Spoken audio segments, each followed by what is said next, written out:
ಯುದ್ಧ ಹೊಸದೊಂದು ತಿರುವು ಪಡೆಯುವ ಲಕ್ಷಣಗಳ ಕಾಣಿಸ್ತಾ ಇದೆ. ಒಂದು ವಾರದಿಂದ ಇರಾನಿನ ಸುತ್ತಲಿನ ತಮ್ಮ ಸೇನಾ ನೆಲೆಗಳಲ್ಲಿ ಸೈನಿಕರನ್ನು ತಂದಿರಿಸಿದ ಅಮೆರಿಕ ಈಗ ಗ್ರೌಂಡ್ ಇನ್ವೇಷನ್ನಿನ ಮಾತಾಡ್ತಾ ಇದೆ. ಡೊನಾಲ್ಡ್ ಟ್ರಂಪ್ ಖಾರ್ಗ್ ದ್ವೀಪವನ್ನು ವಶಪಡಿಸಿಕೊಳ್ಳುವ ಮಾತಾಡ್ತಾ ಇದ್ದಾರೆ.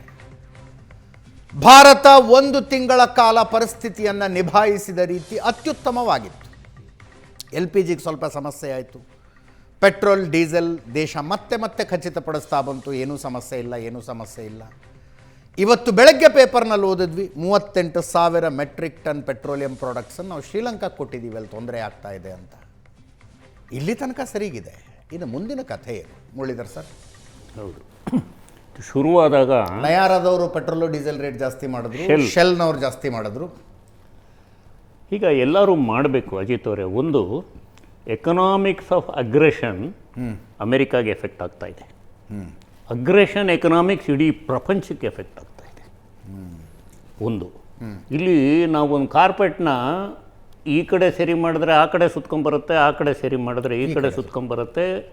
Petroleum product $. ಪ್ರಪಂಚದಾದ್ಯಂತ ಯಾವ ಲೀಡ್ರು ಬುದ್ಧಿ ಕಲ್ತಿಲ್ಲ.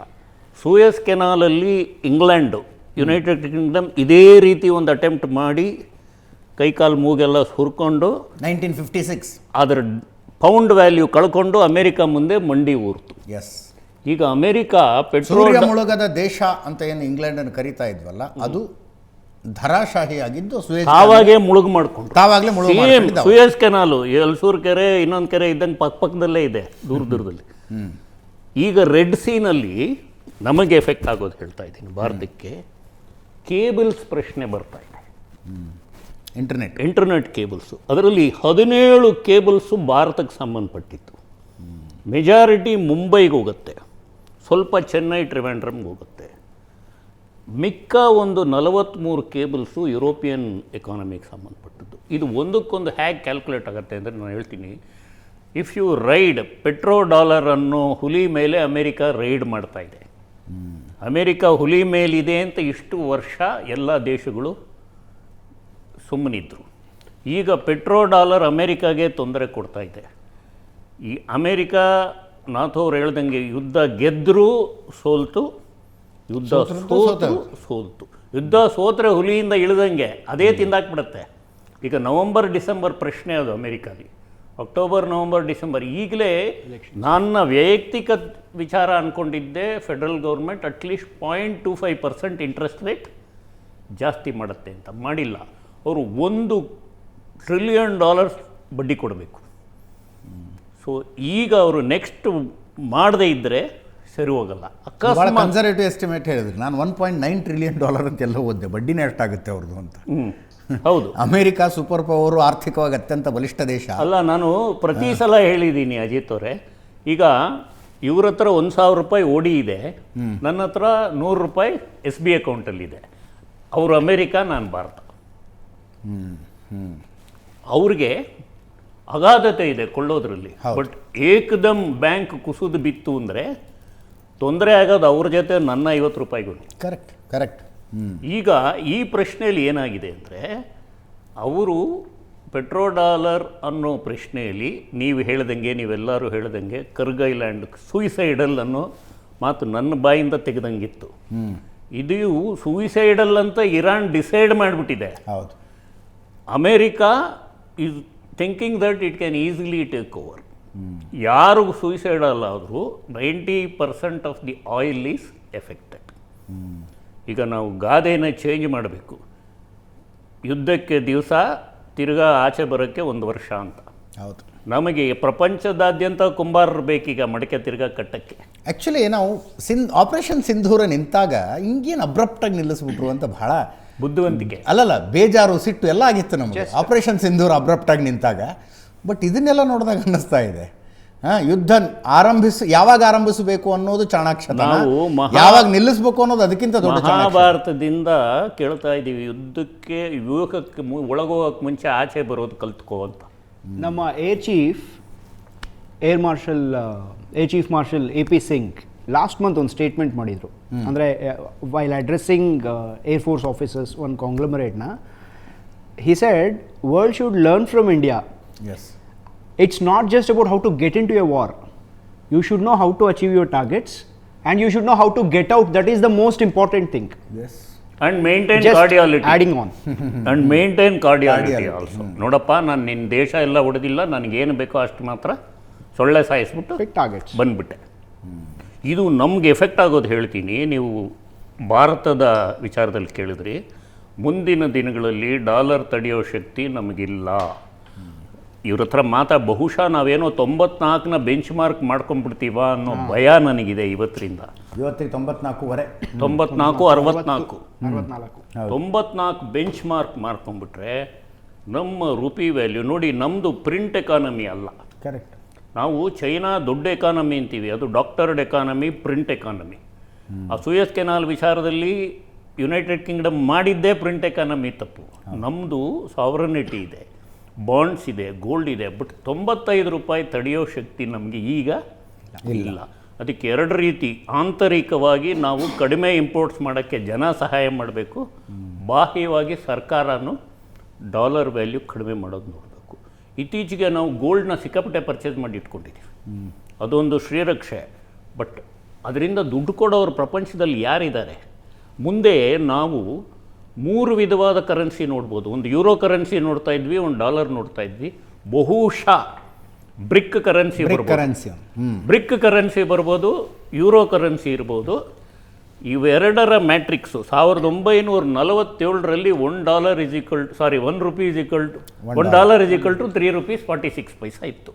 That was a matrix between London pound, Indian rupee and America. ಆ ರೀತಿ ಈ 3 ದೇಶದ ಮ್ಯಾಟ್ರಿಕ್ಸು ಇದೆಲ್ಲ ಸೆರೆ ಹೋಗೋಷ್ಟರಲ್ಲಿ ಪ್ರಧಾನಮಂತ್ರಿ ಸೂಕ್ಷ್ಮವಾಗಿ ತಿಳಿಸಿದ್ದು, ಆ ಕರೋನಾ ಸ್ಥಿತಿ ಅಂತ ಪದ ಉಪಯೋಗಿಸಿದ್ದು, ಇದನ್ನೆಲ್ಲ ಮನಸ್ಸಿನಲ್ಲಿ ಇಟ್ಕೊಳ್ಳಿ. ಕಡಿಮೆ ಖರ್ಚು, ಐಷಾರಾಮಿ ತ್ಯಾಗ, ಪ್ರೊಡಕ್ಷನ್ ಜಾಸ್ತಿ, ಇಂಪೋರ್ಟ್ ಸಬ್ಸ್ಟಿಟ್ಯೂಷನ್ನು, ಇದೆಲ್ಲ ನಾವು ಮತ್ತೆ ಇಡೀ ಪ್ರಪಂಚ ಮರುನಿರ್ಮಾಣ ಮಾಡಬೇಕು. ಇದರಲ್ಲಿ ಒಂದು ಅಡ್ವಾಂಟೇಜು, ಮಧ್ಯಪ್ರಾಚ್ಯದವರು ಯಾರೂ US-ನ ಇನ್ಮೇಲೆ ನಂಬಲ್ಲ.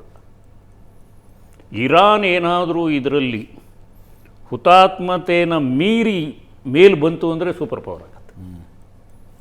ಚೈನಾದಲ್ಲಿ ಏನಂದರೆ ದಿನನಿತ್ಯ ಚೈನಾಗೆ ಗೊತ್ತು ನಾನು ಯಾರ ಮೇಲಾದರೂ ಯುದ್ಧ ಮಾಡ್ತೀನಿ ಅಂತ. ಅದಕ್ಕೋಸ್ಕರ ಅವರು ಯುದ್ಧ ಸನ್ನದ್ಧದಲ್ಲಿ ಯಾವಾಗಲೂ ಇರ್ತಾರೆ, ಎಕನಾಮಿಕ್ಸಲ್ಲಿ, ಪ್ರೊಡಕ್ಷನ್ನಲ್ಲಿ. ಯಾಕೆಂದರೆ ಅವರೇ ಯುದ್ಧ ಮಾಡೋದು ಅಂತ ಅವ್ರಿಗೆ ಗೊತ್ತು.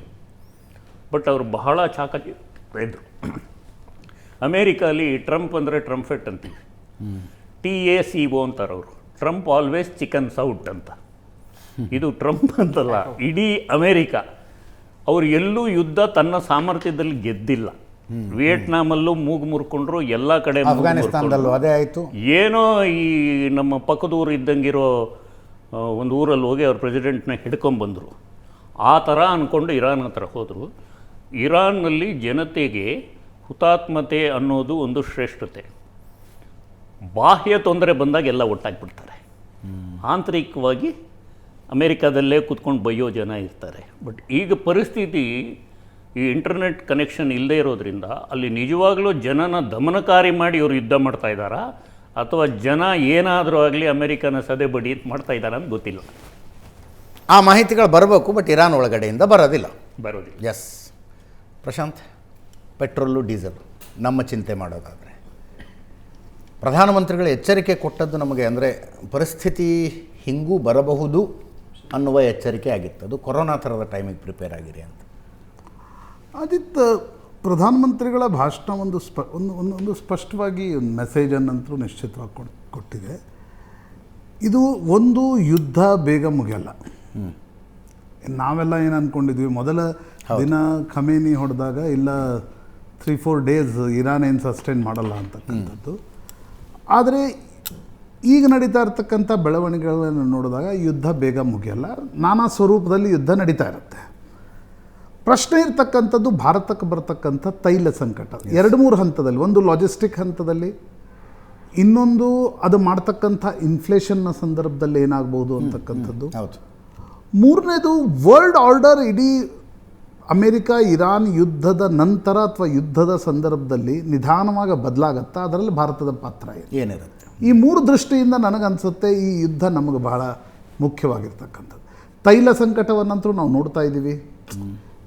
ಎಷ್ಟೇ ನೀವು ತರಿಸಿದ್ರೂ ಕೂಡ ಅಂದರೆ ಈಗ ಅಲ್ಲಿರ್ತಕ್ಕಂಥ ಸರ್ಕಾರ ಎಕ್ಸೈಸ್ ಡ್ಯೂಟಿ ಕಡಿಮೆ ಮಾಡಿದ್ದಕ್ಕೆ ಇದರ ಭಾರ ನಮ್ಮ ಮೇಲೆ ಬೀಳ್ತಾ ಇಲ್ಲ. ಅಕಸ್ಮಾತ್ ಅದನ್ನು ಕಡಿಮೆ ಮಾಡದೆ ಹೋಗಿದ್ರೆ ಇಷ್ಟೊತ್ತಾಗಲೇ 8 ರೂಪಾಯಿ ಜಾಸ್ತಿ ಕೊಡ್ತಾ ಈ ಯುದ್ಧ ಪ್ರೊಲಾಂಗ್ ಆಗಿ 15 ಡೇಸಿಗೆ 7,000 crores ಏನೋ ಖರ್ಚಾಗುತ್ತೆ. ಹೌದು. ಬಟ್ ನಾವು ಇಷ್ಟು ವರ್ಷ ಕಡಿಮೆನೂ ಮಾಡಿರಲಿಲ್ಲ, ಜಾಸ್ತಿನೂ ಮಾಡಿರಲಿಲ್ಲ. ನಮ್ಮಲ್ಲಿ ಹಣಕಾಸು ವಿಚಾರದಲ್ಲಿ ಜಾಣ್ಮೆ ಜಾಸ್ತಿ ಇದೆ. ಬಟ್ ನಮ್ಮದು ಒಂದು ಅಗಾಧತೆ ಪ್ರಶ್ನೆ ಏನಂದರೆ 145 ಕೋಟಿ ಜನಸಂಖ್ಯೆ, ಒಬ್ಬೊಬ್ಬರು 5% ತ್ಯಾಗ ಮಾಡಿದ್ರು ನಮ್ಮ ದೇಶ ಏನೇ ತೊಂದರೆನೂ ತಡ್ಕೊಳ್ಳೋ ಶಕ್ತಿ ಇದೆ. ಕರೋನಾ ಟೈಮಲ್ಲಿ ತೋರಿಸಿದ್ದಾರೆ. ಆಮೇಲೆ ಇದುವರೆಗೂ ಬಂದ ಪ್ರಧಾನಿಗಳು ಹುಷಾರು, ನಾನು ಜವಾಬ್ದಾರಿ ಅಲ್ಲ ಅನ್ನೋ ಥರ ಮಾತಾಡ್ತಾ ಇದ್ದರು. ಮೊನ್ನೆ ಪ್ರಧಾನಿ ಆತಂಕ ಇಲ್ಲ, ಸಿಚುವೇಶನ್ ಚೇಂಜ್ ಆಗ್ಬೋದು, ನಾವು ನಿಮ್ಮ ಜೊತೆ ಇದ್ದೀವಿ, ಒಟ್ಟಾಗಿ ಎದುರಿಸಬೇಕು ಅನ್ನೋ ರೀತಿಲಿ ಮಾತಾಡಿದ್ರು.